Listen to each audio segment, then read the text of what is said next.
Let's talk about this hot topic of reintroducing plant foods to your diet once you are satisfied with your results on the carnivore diet. Welcome back to my channel. I am Sylvia. I'm a carnivore diet coach.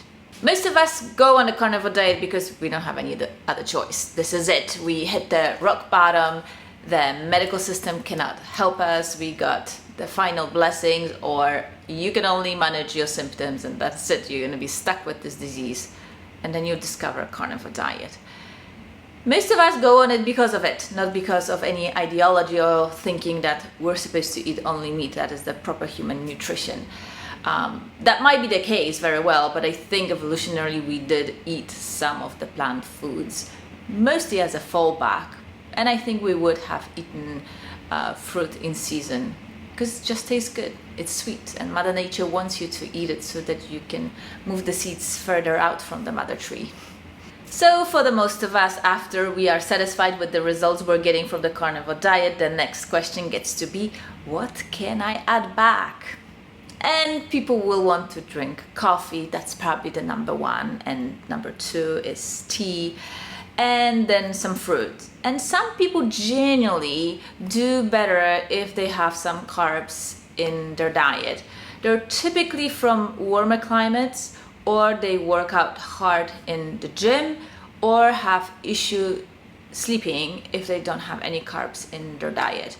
And sadly, there is a very small percentage of people that will have to do the carnivore diet forever.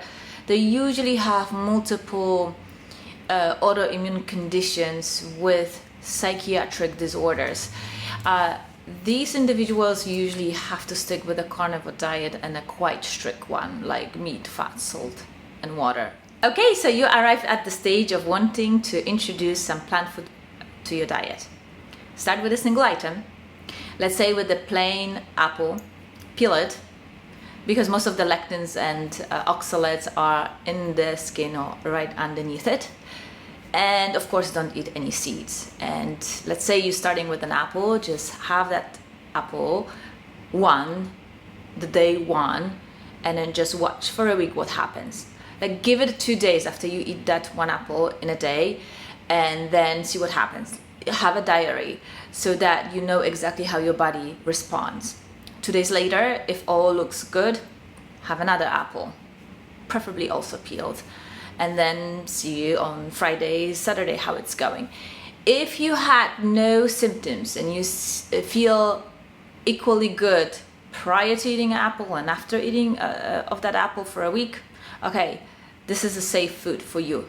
If you are unsure, maybe it goes well, maybe there are some disturbances, give it another week. So stretch it out, the introduction of that single apple, for 2 weeks. If the second week things are looking okay, then it is a safe food for you.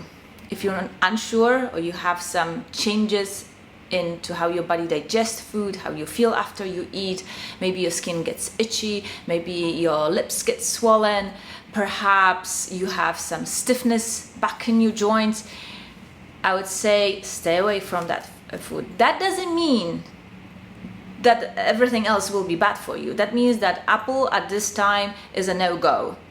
Go back to being strict carnivore for 3 weeks to re-establish the baseline and try something else.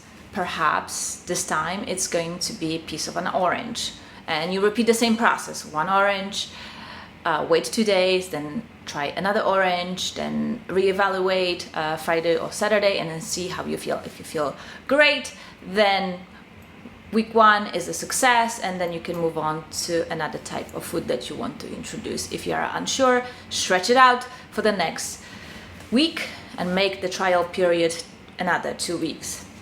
If you feel good, okay, it is an allowed food. If not, get back to your baseline by going on strict carnivore for another 3 weeks. And that's how you introduce plant foods back to your diet. And the people in the carnivore community will tell you that it is best to introduce berries to your diet if you're on the carnivore diet, because they're low on glycemic index, and our ancestors probably ate those, and they're least hybridized, which all of it is true. But I personally had mixed result with introducing of berries. So I'm okay with strawberries, I'm okay with raspberries, but not so okay with blueberries, and it doesn't matter whether they are organic or not. And then on the other hand, carnivores generally don't like to eat citrus, but I tried oranges and grapefruits, and I feel better by eating those versus blueberries. So the point of the story is that you really have to try. Other people's experience, it may not be yours, and just don't get discouraged if, let's say, strawberries or blueberries don't work for you, because you may be okay with an apple.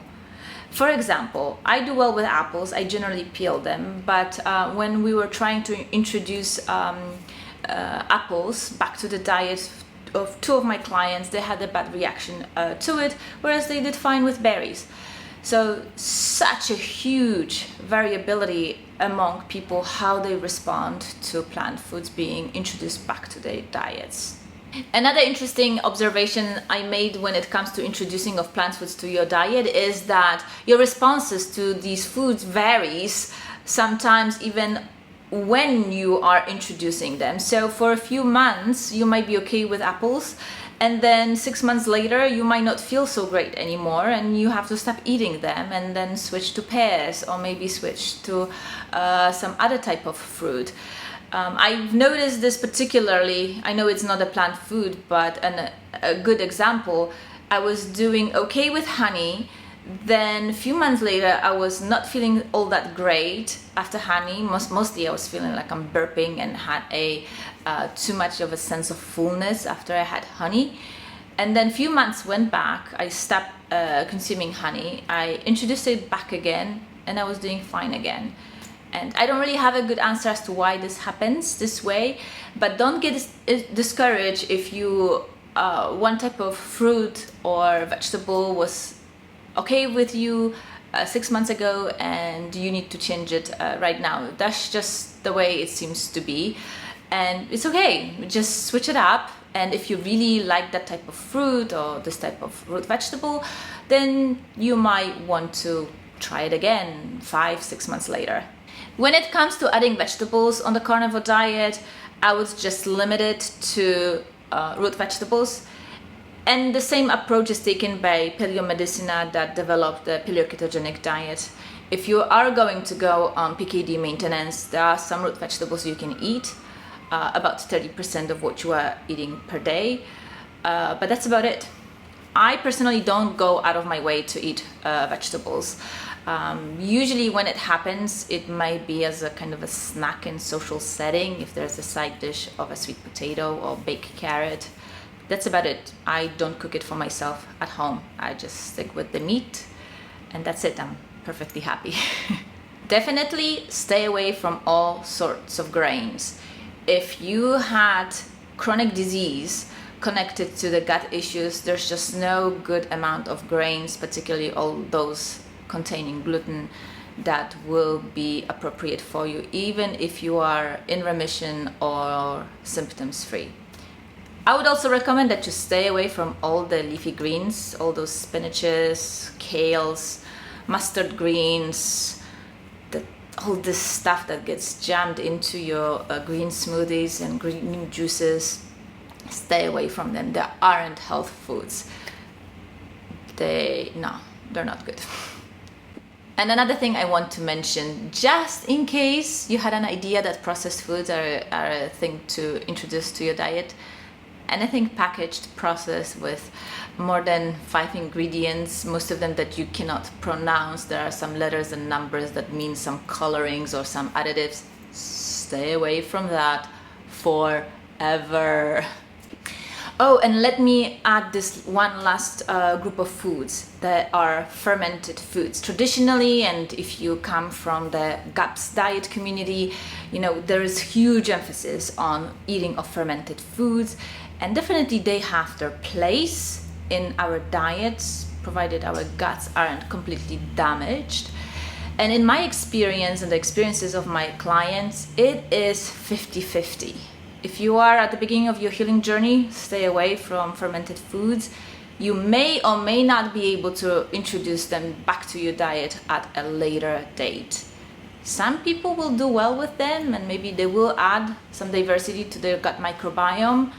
And about 50% of those that had to go on the carnivore diet will not tolerate fermented foods well, even if they prepare them themselves at home. They aren't pasteurized, the vegetables are organic, and all that still doesn't work.